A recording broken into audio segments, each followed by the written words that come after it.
수요일 저녁 예배 하나님 앞에 드리겠습니다.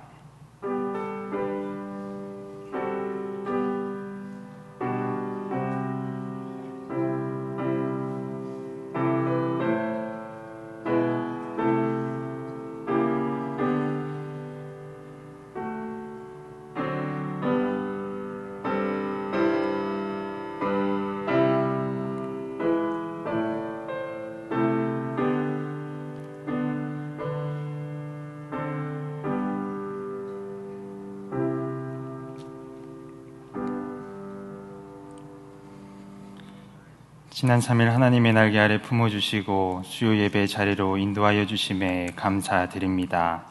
이 시간 세상 모든 걱정과 근심 모두 하나님께 맡겨드리고 신령과 진정으로 하나님 앞에 예배드리오니 저희들의 예배를 기뻐 받아 주시옵소서.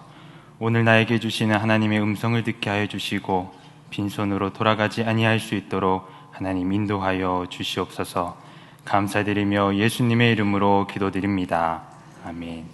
찬송가 412장 부르시겠습니다. 이 찬송 부르시고 김숙희 권사님 기도해 주시겠습니다.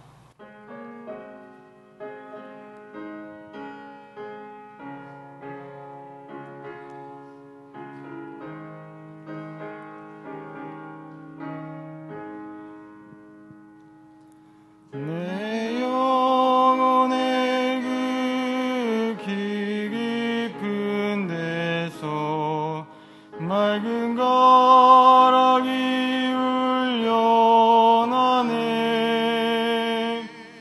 하늘 곡조가 언제나 흘러나와 내 영혼을 고이 사네.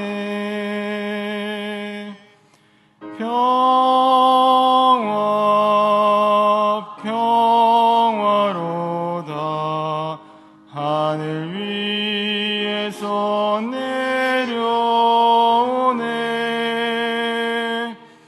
그 사랑의 물결이 영원토록 내 영혼을 덮으소서. 내 마음속에 솟아난 이 평안은 깊이 묻힌 보배로다. 나의 보화를 캐내어 가져갈 자 그 아무도 없으리라.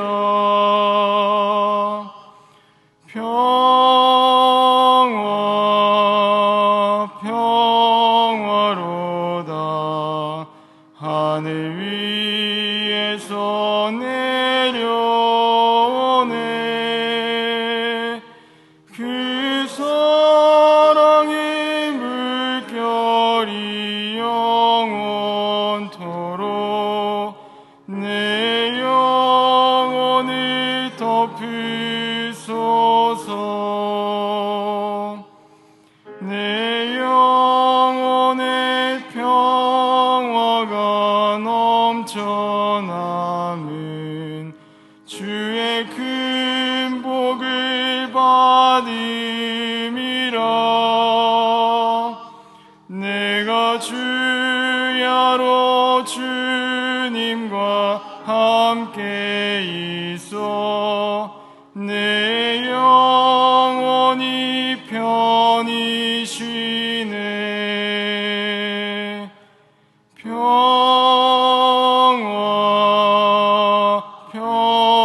평화로다. 하늘 위에서 내려오네. 그 사랑의 물결이 영원토록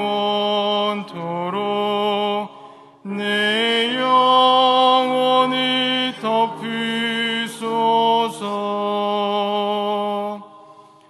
이 땅 위에 험한 길 가는 동안 참된 평화가 어디 있나. 우리 모두 다 예수를 친구 삼아 참 평화를 누리겠네.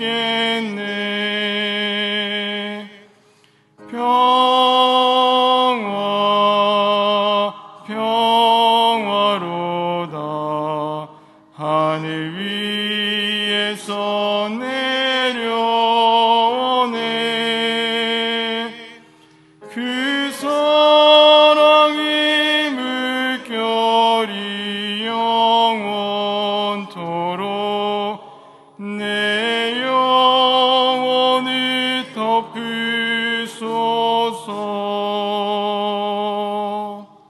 아멘. 우리의 삶을 주관하시며 우리와 항상 동행하여 주시는 살아계신 하나님 아버지, 감사와 영광을 올려드립니다. 오늘도 주님의 은혜로 살게 하시고 이 시간 주님 앞에 예배자로 불러주시니 감사를 드립니다.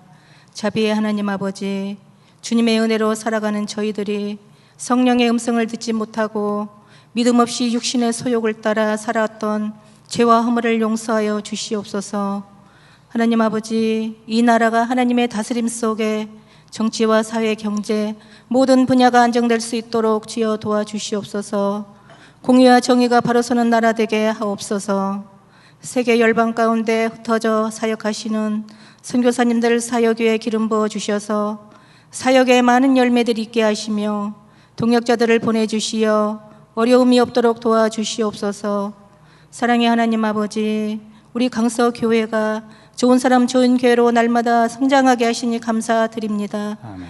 우리 교회가 사랑으로 하나 되어 주님의 뜻대로 교회의 사명을 잘 감당하는 능력 있는 교회 되게 하옵소서. 아멘. 몸된 교회를 통하여서 많은 영혼들이 구원받아 말씀으로 거듭나는 살아있는 교회 되게 하시옵소서. 사랑하는 성도들의 가정마다 영혼이 잘됨같이 범사가 잘되게 하시며 영과 육이 강건할 수 있도록 축복하여 주시옵소서. 아멘. 교회 학교 여름 사역이 은혜 가운데 잘 마쳤습니다. 우리 자녀들이 하나님의 백성답게 거룩하게 구별된 자로 살아갈 수 있도록 믿음을 지켜 주시옵소서. 아멘. 담임 목사님께 성령 하나님 기름 부어 주셔서 성령 충만함으로 목회 사역을 능력 있게 감당하실 수 있도록 영과 육을 강건하게 하여 주시옵소서. 아멘. 함께 동역하시는 부목사님, 전도사님들 맡은 사역을 온전히 감당하실 수 있도록 성령으로 충만케 하여 주시옵소서. 아멘. 치료의 하나님, 육신의 연약함으로 고통 중에 있는 우리 환우들을 찾아가 주셔서 치료하여 주시고 온전히 건강하게 회복되도록 고쳐 주시옵소서. 아멘. 마음이 상한 자들과 고난 가운데 있는 성도들을 붙들어 주시고 위로하여 주시며 세임 주시어 기쁨과 감사가 회복되도록 은혜를 더하여 주시옵소서. 아멘. 이 시간 말씀을 증거하시는 김성은 목사님께 성령으로 함께하여 주셔서 능력 있게 말씀 선포하게 하시고 듣는 저희들 마음에 새겨 그 말씀대로 온전히 순종하며 살아갈 수 있도록 함께하여 주시옵소서. 아멘. 정성껏 준비해 올려드리는 루디아 찬양대 찬양을 기뻐 받아 주시고 헌신하는 대원들의 삶이 복되게 하여 주시옵소서. 아멘. 우리의 치료자 되시며 위로자 되시는 예수 그리스도 이름으로 간절히 기도드립니다. 아멘. 아멘.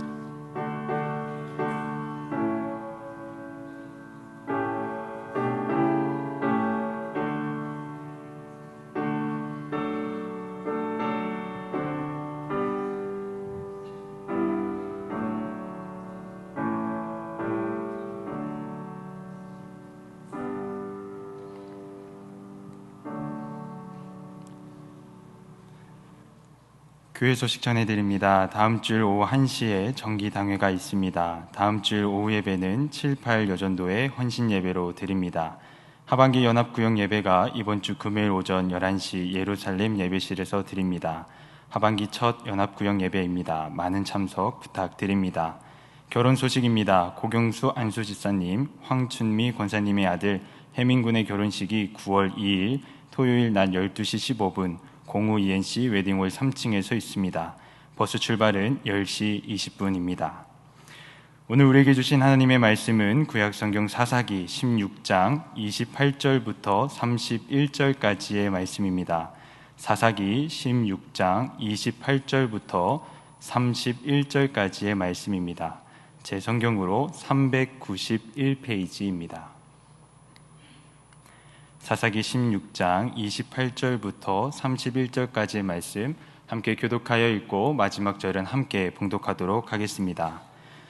삼손이 여호와께 부르짖어 이르되 주 여호와여 구하옵나니 나를 생각하옵소서. 하나님이여 구하옵나니 이번만 나를 강하게 하사 나의 두 눈을 뺀 블레셋 사람에게 원수를 단번에 갚게 하옵소서 하고, 삼손이 집을 버틴 두 기둥 가운데 하나는 왼손으로 하나는 오른손으로 껴 의지하고, 삼손이 이르되 블레셋 사람과 함께 죽기를 원하노라 하고 힘을 다하여 몸을 굽히매 그 집이 곧 무너져 그 안에 있는 모든 방백들과 온 백성에게 덮이니 삼손이 죽을 때에 죽인 자가 살아있을 때에 죽인 자보다 더욱 많았더라. 함께 읽겠습니다. 그의 형제와 아버지의 온 집이 다 내려가서 그의 시체를 가지고 올라가서 소라와 에스다올 사이 그의 아버지 마노아의 장지에 장사하니라. 삼손이 이스라엘의 사사로 20년 동안 지냈더라. 아멘. 루디아 찬양대가 하나님 앞에 찬양을 드리겠습니다.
아름다운 찬양으로 예배를 더 빛나게 해주시니 감사드립니다. 제가 단위에 설 때마다 하는 인사가 있습니다. 우리 옆 사람을 보시면서 당신을 보니 참 좋습니다. 우리 인사하겠습니다. 시작. 당신을 보니 참 좋습니다. 오늘은 힘의 원천이라는 주제로 여러분들과 함께 은혜를 나누고자 합니다. 하나님께서는 사사들을 세우셔서 침략자들의 손에서 이스라엘 백성을 구하는 구원자 임무를 수행하도록 하셨습니다. 성도님들께서도 잘 아시는 것처럼 사사가 등장한 배경은 참 암울했습니다.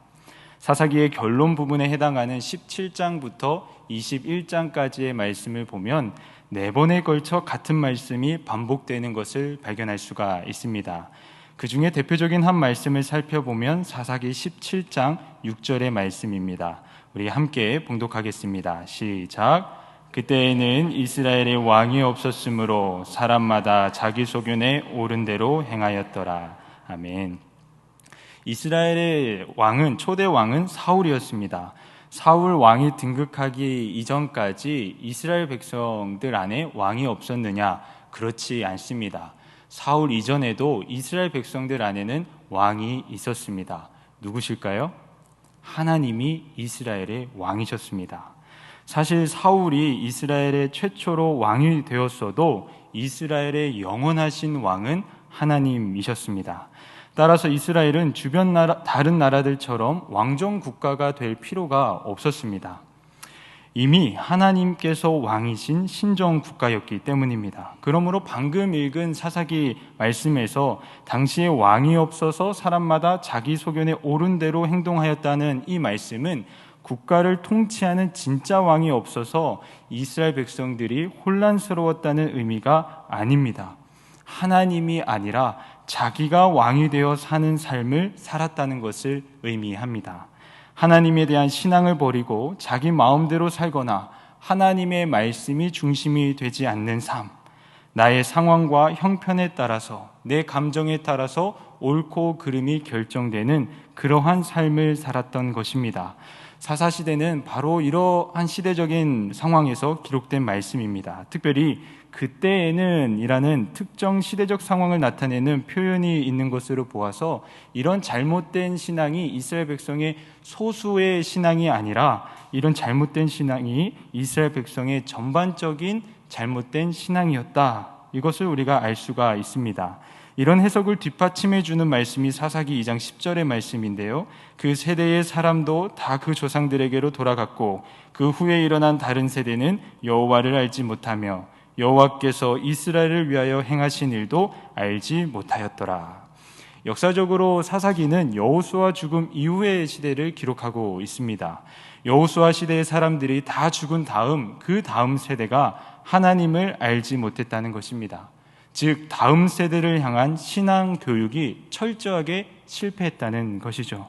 특별히 가나안 땅에 정착한 이후에 점령하지 못한 나머지 가나안 족속들을 모조리 진멸하는 임무를 완수하지 않습니다. 전쟁을 멈추고 그들과 함께 살아가기로 결정을 합니다. 그런데 이 때문에 다음 세대가 하나님을 배신하고 우상 숭배를 하는 원인이 됩니다. 그러면서 사사기에는 반복되는 구조를 보이고 있는데요. 이스라엘 백성들이 우상 숭배의 죄를 지으면 하나님께서 그들을 이방 압제자의 손에 넘기시고 징계를 내리십니다. 그러면 백성들이 괴로워하면서 하나님께 용서해 달라고 부르짖습니다. 그러면 하나님께서는 그들의 기도에 응답하셔서 사사를 일으켜 그들을 구원해 주십니다. 그러나 사사들이 다시 죽고 나면 다시 백성들이 우상 숭배를 하는 이 악순환의 고리가 반복되는 것이 사사기의 말씀입니다. 사사기에는 총 12명의 사사들이 소개가 되는데요. 그만큼 이스라엘이 잘못된 신앙의 고리를 끊어내지 못한 채 살아갔다는 것입니다. 사랑하는 성도 여러분, 혹시 오늘날 저와 여러분이 이 사사기 시대의 신앙처럼 살고 있지는 않으십니까? 하나님이 아니라 내가 왕이 되어가는 삶, 하나님의 말씀이 중심이 되는 것이 아니라 내 상황과 형편이, 내 감정이 옳고 그름의 기준이 되는 삶을 살아가고 있지는 않으십니까? 오늘 사사기 말씀을 통하여 하나님 앞에 나의 신앙을 바로 세우고 하나님이 왕이 되시는 삶을 살아가는 저와 여러분이 되시길 주님의 이름으로 축복합니다. 특별히 강석교회 다음 세대를 위해 우리 아들, 딸들을 위해 힘써 기도해 주시기 바랍니다. 여러분들이 다음 세대를 위해서 기도해 주실 때 우리 강석교회 다음 세대는 하나님을 모르는 세대가 아니라 하나님을 가장 잘 섬기며 경외하는 다음 세대가 될 줄 믿습니다. 이런 사사기의 흐름 속에서 오늘 본문인 사사기 16장에는 삼손이 등장을 합니다. 일반적으로 삼손을 떠올릴 때 주로 생각하는 것이 여자 잘못 만나서 쫄딱 망한 남자로 우리가 기억을 합니다. 그래서 많은 부모님들께서 자녀가 청소년이 되면 꼭 소개하는 것이 삼손 이야기입니다. 그런데 이 삼손의 이야기를 자세히 잘 살펴보면 단순히 남자는 여자 잘 만나야 되고 여자도 남자를 잘 만나야 되는 이 제대로 된 짝을 찾아야 한다는 메시지보다 신앙생활에 있어서 정말 중요하고 핵심적인 메시지를 전하고 있다는 것을 발견하게 됩니다. 교회학교 어린아이들에게 삼손을 물어보면 대부분 괴력의 사나이, 엄청난 힘을 가지고 집의 두 기둥을 무너뜨리고 원수 블레셋을 물리친 영웅으로 기억을 합니다. 그러나 성경에 기록된 삼손의 일화들을 살펴보면 사실 그가 영웅이라 하기에는 어려운 부분들이 참 많이 등장합니다. 사실 삼손은 자신의 힘을 믿다가 몰락한 인물입니다.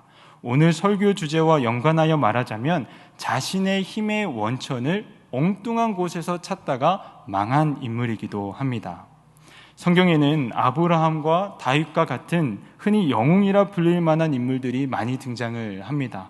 그러나 그 내용들을 살펴보면 성경은 그들을 영웅으로 치켜 세우기보다는 그들의 뒷모습, 어두운 모습, 그들의 연약한 인간적인 모습들을 꼭 기록을 합니다. 우리와 똑같은 인간임을 기록을 하고 있는 것입니다. 그 이유는 간단합니다. 그들이 대단해서가 아니라 그들을 사용하시고 위대한 역사를 일으키신 분이 하나님이라는 사실을 알려주기 위함인 것입니다. 오늘 본문의 주인공인 삼손도 마찬가지입니다.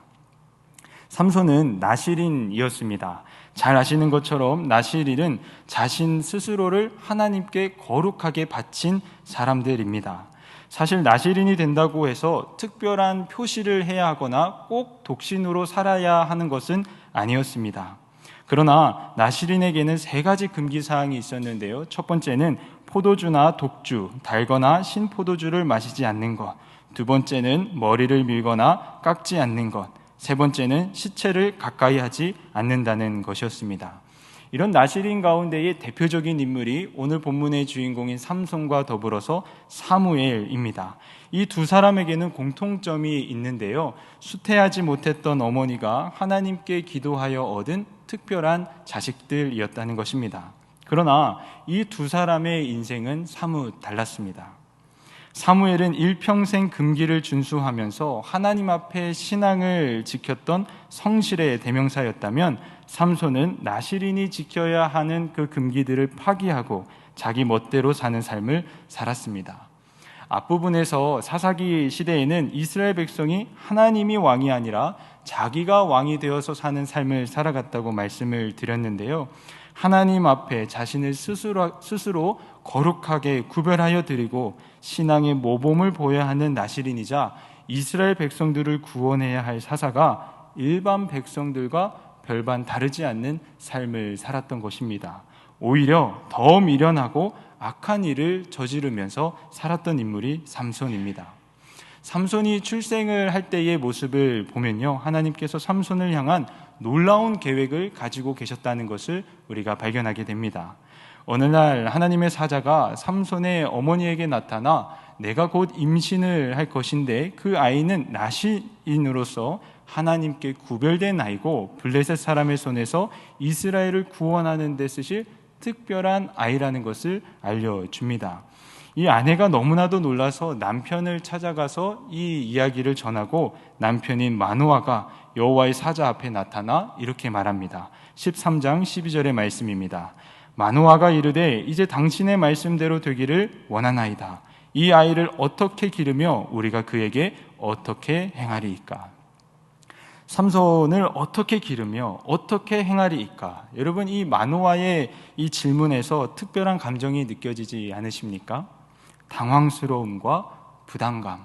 아이를 갖지 못하고 있었는데 갑자기 하나님의 사자가 와서 아이를 낳을 것이라는 그 소식이 기쁘기는 하지만 걱정과 두려움이 컸던 것입니다. 그래서 어떻게 기르며 어떻게 행하리이까? 이렇게 질문을 던졌던 것이죠. 13장 24절에서 25절 말씀을 보면 그 여인이 아들을 낳음에 그의 이름을 삼손이라 하니라. 그 아이가 자라매 여호와께서 그에게 복을 주시더니 소라와 에스다올 사이 마하네단에서 여호와의 영이 그를 움직이기 시작하셨더라. 그러니까 삼손은 부모님에게 있어서도 하나님에게 있어서도 소중하고 귀한 자식이었던 것입니다. 그런데 이러한 삼손이 하나님께서 주신 달란트를 가지고 하나님을 위해서 사는 것이 아니라 자기 멋대로 행동하기 시작합니다. 그 첫 번째가 블레셋 여인과 결혼한 것이었습니다. 하나님께서 구별된 나실인이자 사사였던 삼손이 이방 여인, 그것도 이스라엘을 압제하고 있던 블레셋 여인과 결혼을 한 것입니다. 하나님께서는 나실인뿐만이 아니라 이스라엘 백성들에게 이방 여인과 결혼하지 말 것을 말씀하셨습니다. 우상 숭배 때문에 그렇습니다. 이방 여인과 결혼을 하게 되면 그 나라에 신이 들어오게 되고, 그렇게 되면 혼합 종교가 되므로 이방 여인과의 결혼을 금지하셨던 겁니다. 아들이 이방 여인과 결혼을 하려고 하자 부모는 삼손을 만류합니다. 어찌하여 할례 받지 아니한 이방 여인과 결혼하느냐? 그때 삼손의 대답이 무엇이냐면, 내가 좋아하는데 왜 반대를 합니까? 아침 영속국에 나타날 장면이 지금 나타난 겁니다. 내가 왜 좋아하는데, 내가 좋으면 다 아닙니까? 왜 반대를 합니까? 그런데 14장 4절 말씀을 보면은 조금 의문이 듭니다. 그때에 블레셋 사람이 이스라엘을 다스린 까닭에 삼손이 틈을 타서 블레셋 사람을 치려 함이었으나 그의 부모는 이 일이 여호와께로부터 나온 것인 줄을 알지 못하였더라. 이 말씀을 보면 이방 여인과 결혼하는 것이 하나님의 계획하심으로 보이기도 합니다. 그러나 그렇지는 않습니다. 삼손과 이방 여인과의 결혼 그 자체가 하나님의 뜻이 아니었습니다. 하나님의 뜻은 삼손이 블레셋 사람들과 싸울 기회를 얻는 것이 하나님의 뜻이었지, 이것을 위해 이방 여인과 결혼을 하는 것은 그 자체는 삼손이 스스로 계획한 생각이었습니다. 즉 하나님의 말씀보다 자신의 열심이 앞섰던 것입니다. 무엇보다 앞으로 삼손의 이 이야기를 쭉 살펴보면 그는 청녀와도 잠자리를 같이 하고 또 이방 여인이었던 드릴라하고도 결혼하는 모습을 보입니다. 그러니까 하나님께서 주시는 이 달란트를 가지고 하나님의 일을 감당하기보다는 자신의 정욕을 채우는 데 썼던 인물이 바로 삼손입니다. 삼손은 결혼을 극구 반대하는 부모님을 끝내 설득해서 블레셋 여인의 집이 있는 딥나로 향합니다. 부모도 삼손의 잘못된 행동을 바로잡을 수 없는 그러한 상황이 된 것입니다. 그리고 딥나의 한 포도원에 도착했는데 새끼 사자로부터 생명의 위협을 받는 사건이 펼쳐집니다. 이때에 하나님의 영이 강하게 임하여 삼손이 사자를 찢어 죽이게 되죠. 문제는 얼마가 지나 이곳을 다시 지나가게 되는데 그 사자의 시체를 보니까 그 안에 벌떼와 꿀이 있었습니다. 삼손은 이것을 손으로 퍼서 걸어가면서 먹고 부모에게도 줍니다. 이때 이 꿀이 자신이 죽인 사자 시체에서 얻은 것이라는 것을 부모에게는 이야기하지 않습니다. 왜냐하면 시체를 가까이 하면 안 되었기 때문입니다. 그러니까 삼손도 먹지 말아야 하고 부모도 먹지 말아야 했던 것이죠. 삼손이 가진 충동적인 성격, 일정한 선과 경계를 지키지 못하는 이 충동적인 성격이 그대로 드러나는 사건입니다. 그런데 이러한 상태에서 성숙한 성인이 되지 못한 상태에서 결혼까지 한 것입니다. 그리고 나서 잔치를 여는데 하객들에게 이 수수께끼를 하나 내면서 맞추면 엄청난 보상을 해주겠다고 하면서 수수께끼를 냅니다. 그게 뭐냐면 먹는 자에게서 먹는 것이 나오고 강한 자에게서 단 것이 나왔는데 이게 무엇이냐. 이게 무슨 수수께끼냐면 자기가 포도원에서 사자를 죽이고 그 시체에서 꿀을 먹은 것을 맞춰보라는 수수께끼입니다. 아무도 못 맞추는 수수께끼를 낸 것입니다. 누가 맞출 수 있겠습니까? 부모에게도 알리지 않았던 일인데요. 이런 삼손의 행동은 자신의 강함을 으스대려고 하는, 자랑하려고 하는 하나의 행동이었습니다. 가끔 보면 무용담을 즐겨 하시는 분들이 있는데요. 작은 것을 가지고 큰 사건인 것처럼, 요만한 물고기 잡아놓고서는 태평양에 고래 한 마리 잡은 것처럼 그렇게 말씀하시는 분들이 있습니다. 삼손도 이것을 자랑하기 위해서 그렇게 이야기를 했다는 것이죠. 그런데 이 수수께끼를 그 사람들이 맞추게 됩니다. 아내가 삼손을 설득해서 알려준 그 답을 이야기를 한 것이죠. 삼손은 이에 분노하면서 아스글론에 내려가서 30명을 쳐 죽이고 그곳에서 노략을 해서 수수께끼에 대한 보상을 지불을 합니다. 그리고 이 분노를 참지 못하고 아내를 버려두고 돌아오게 되죠. 며칠이 지난 후에 삼손이 생각을 바꿔서 아내를 데리고자 장인을 찾아갑니다. 근데 그곳에서 충격적인 소식을 듣게 되는데요. 장인이 자기 딸이 남편에게 버림받은 줄 알고 다른 사람에게 딸을 시집 보냈던 것입니다. 이 말에 다시 분노가 치밀어 오른 삼손은 여우 300마리를 잡아서 꼬리에 불을 붙이고는 블레셋 사람들의 밭을 다 불살라 버립니다. 그 당시 밭은 아주 중요한 자산이지 않습니까? 블레셋 사람들도 화가 나서 군대를 대거 동원하여 유다를 포위하게 됩니다. 놀란 유다 사람들이 상황을 들어보니까 이 모든 일의 원인이 삼손에게 있었다는 것을 알게 됩니다. 그리고는 그를 잡아서 블레셋 사람들에게 넘겨줌으로 인해서 평화를 보장을 받으려고 합니다. 참 이런 유다 백성들의 태도도 가슴이 아픕니다. 왜냐하면 하나님의 백성이라 일컬음을 받으면서 가나안 땅을 정복했던 이스라엘 백성들이 블레셋 군대에 쩔쩔매면서 그들에게 압제당하고 초라하게 살고 있었다는 것을 나타내주기 때문입니다. 이스라엘 백성들이 하나님을 왕으로 삼고 살았을 때는 이집트에서도 탈출을 했고 그 험한 광야에서 40년이라는 세월도 견뎌냈고 가나안 땅의 수많은 거주민들과 전쟁을 벌여서 승리도 했는데 하나님이 아니라 자기가 주인이 되어 사는 삶을 살기 시작하니까 너무나도 초라한 모습으로 변하게 된 것입니다. 저희 어머니께서 저에게 어린 시절에 항상 자주 하시던 말씀이 있습니다. 하나님의 말씀대로 살아가는 것이 가장 정확하고 가장 빠른 길이다. 맞으십니까? 하나님의 말씀대로 살아가는 것, 하나님이 중심이 되어서 살아가는 것, 하나님의 말씀에 순종하면서 살아가는 것이 가장 정확하고 위대한 일임을 잊지 않으시는 여러분들 되기를 주님의 이름으로 축복합니다. 이 사건으로 삼손은 밧줄에 묶여서 블레셋 사람들에게 넘겨집니다. 그러나 이때도 괴력을 사용해서 밧줄을 끊어내고 나귀의 턱뼈로 블레셋 주민 1000명을 죽입니다.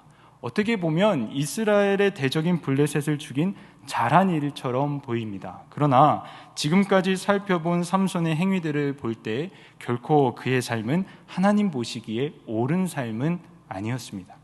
그런데 여기서 멈추지 않고 삼손은 계속해서 하나님 앞에 죄를 짓게 되는데요. 이번에는 삼손이 가사라는 곳으로 가게 되는데 그곳에서 창녀의 집에 들어가 잠자리를 갖습니다. 이스라엘의 사사가 나실인이 창녀와 잠자리를 갖게 된 것입니다. 근데 이 성경을 보면 가사에 가서 이 창녀와 잠자리를 갖는 사건이 딱 세 절의 말씀으로 기록이 되어 있는데요. 이 말씀을 기준으로 해서 삼손의 인생이 본격적으로 몰락하기 시작합니다.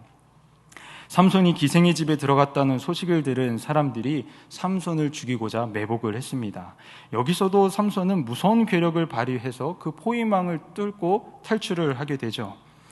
그런데 이번에는 드릴라라는 여인에게 홀딱 반하게 됩니다. 얼마 전에 기생의 집을 출입하다가 생명을 잃을 뻔한 위기를 겪었으면서도 또다시 블레셋 땅으로 가서 그곳 여인과 사랑에 빠진 것입니다.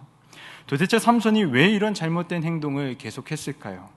자신의 힘 때문입니다. 자신이 갖고 있는 괴력 때문에 지금까지 모든 위기의 순간을 자신의 힘으로 해결했다고 생각하니까 두려울 것이 없는 것입니다.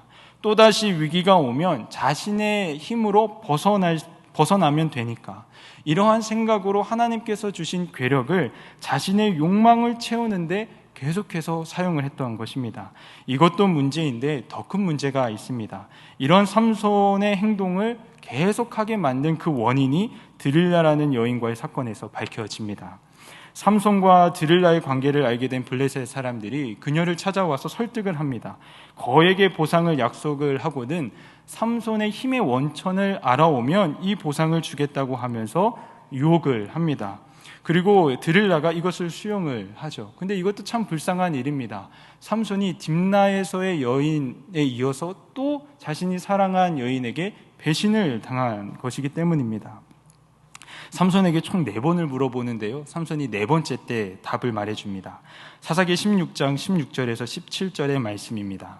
함께 읽겠습니다. 시작. 그 말로 그를 재촉하여 조름에 삼손의 마음이 번뇌하여 죽을 지경이라.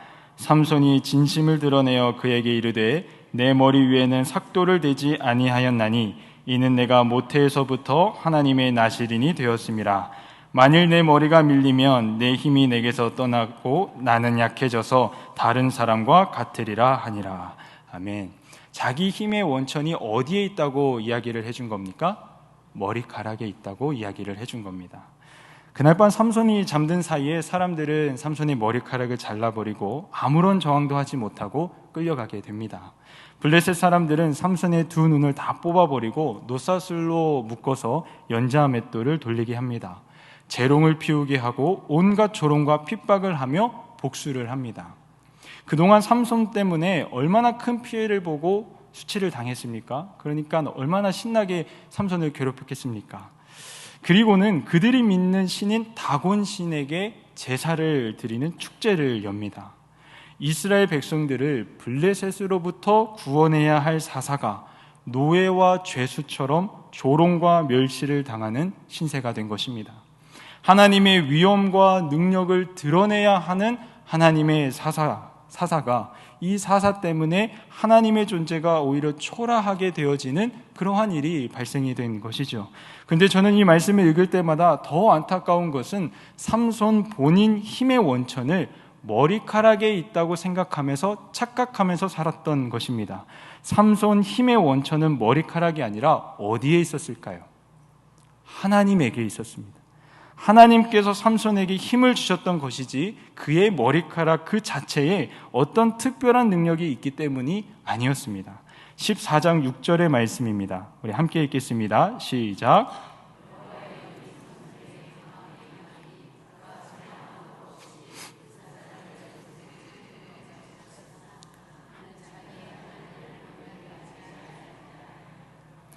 포도원에서 새끼 사자를 죽였을 때의 말씀인데요, 삼손의 머리카락 때문이 아니라 하나님의 영이 삼손에게 강하게 임함으로 인하여 일어난 일이라고 성경은 분명하게 기록하고 있습니다. 그 다음 14장 19절의 말씀입니다. 함께 읽겠습니다.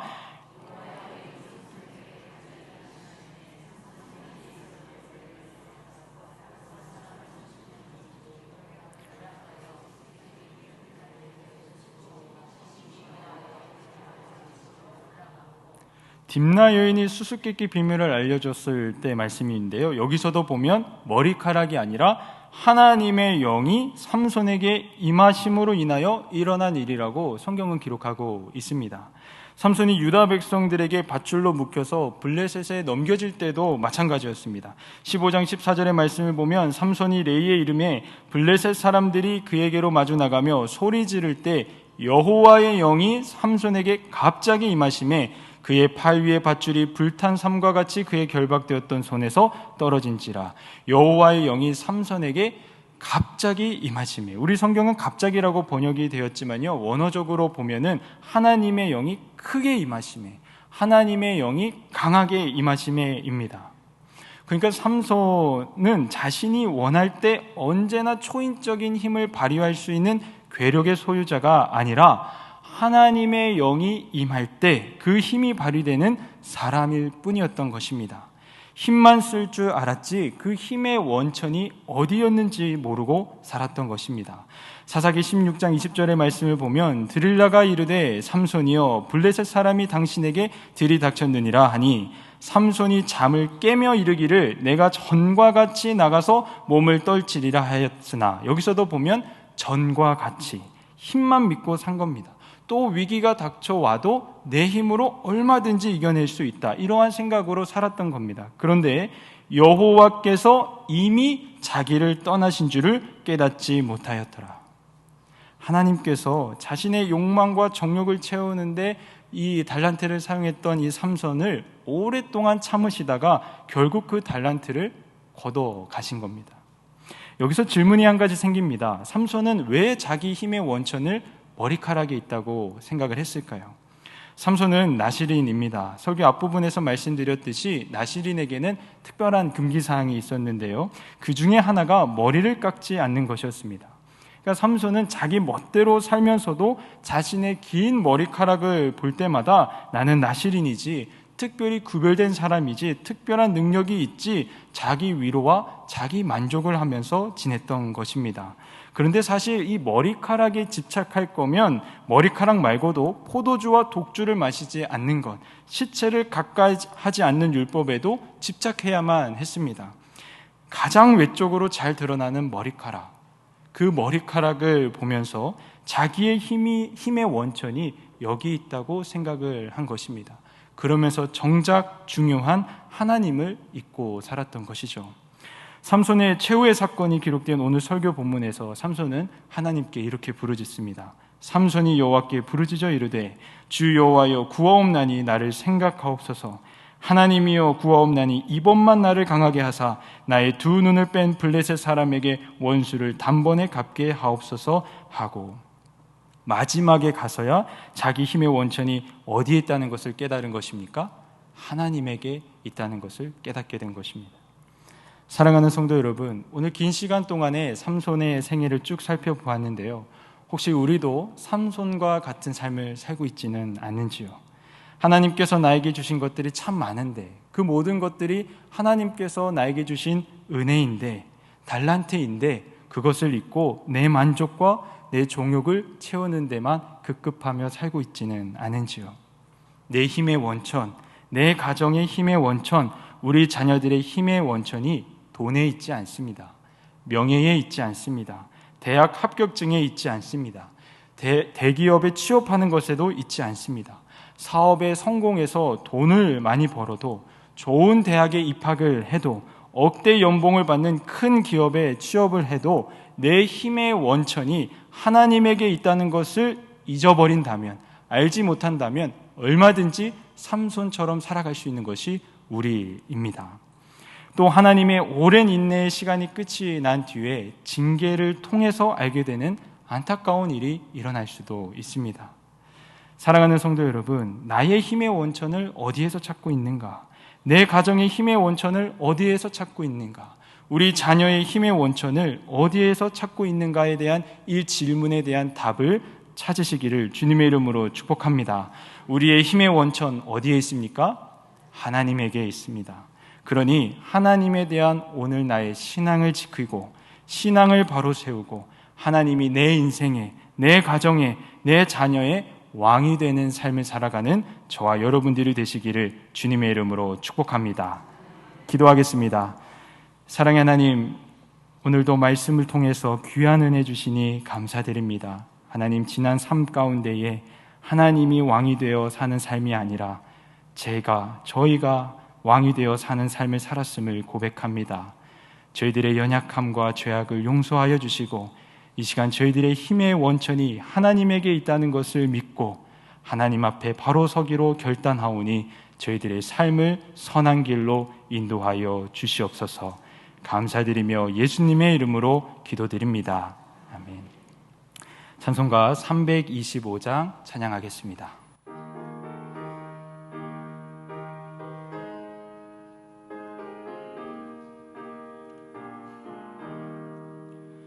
예수가 함께 계시니 시험이 오나 겁없네. 기쁨의 근원 되시는 예수를 위해 삽시다. 날마다 주를 섬기며 언제나 주를 기리고 그 사랑 안에 살면서 딴 길로 가지 맙시다. 이 세상 사는 동안에 주 이름 전파하면서 무한한 복락 주시는 예수를 위해 삽시다. 날마다 주를 섬기며 언제나 주를 기리고 그 사랑 안에 살면서 딴 길로 가지 맙시다. 이 세상 친구 없어도 예수는 나의 친구니 불의한 일을 버리고 예수를 위해 삽시다. 날마다 주를 섬기며 언제나 주를 기리고 그 사랑 안에 살면서 딴 길로 가지 맙시다. 주께서 심판하실 때 잘했다 칭찬하리니 이러한 상급 받도록 예수를 위해 삽시다. 날마다 주를 섬기며 언제나 주를 기리고 그 사랑 안에 살면서 딴 길로 가지 맙시다. 아멘. 한 번 더 기도하겠습니다. 사랑의 하나님, 저희들의 인생의 주인이 되어 주시옵소서. 하나님, 저희들의 가정에 우리 자녀들의 왕이 되어 주시옵소서. 하나님이 부르시는 그날까지 하나님을 왕으로 인정하며 그 하나님 붙들고 살아갈 수 있도록 인도하여 주시옵소서. 사사기 시대의 백성들처럼 내가 주인이 되어 살아가는 삶이 아니라 언제나 하나님이 주인이 되시고 왕이 되시는 삶을 살아가며 하나님께서 주시는 놀라운 은혜를 맛보고 누리는 삶이 되게 하여 주시옵소서. 특별히 이 시간 하나님께 귀한 예배를 드린 손길이 있습니다. 하나님이 신앙의 고백 귀하게 받아주시고 30배, 60배, 100배의 열매로 갚아 주시옵소서. 감사드리며 예수님의 이름으로 기도드립니다. 아멘. 하늘에 계신 우리 아버지, 아버지의 이름을 거룩하게 하시며 아버지의 나라가 오게 하시며 아버지의 뜻이 하늘에서와 같이 땅에서도 이루어지게 하소서. 오늘 우리에게 일용할 양식을 주시고 우리가 우리에게 잘못한 사람을 용서하여 준 것 같이 우리 죄를 용서하여 주시고 우리를 시험에 빠지지 않게 하시고 악에서 구하소서. 나라와 권능과 영광이 영원히 아버지의 것입니다. 아멘.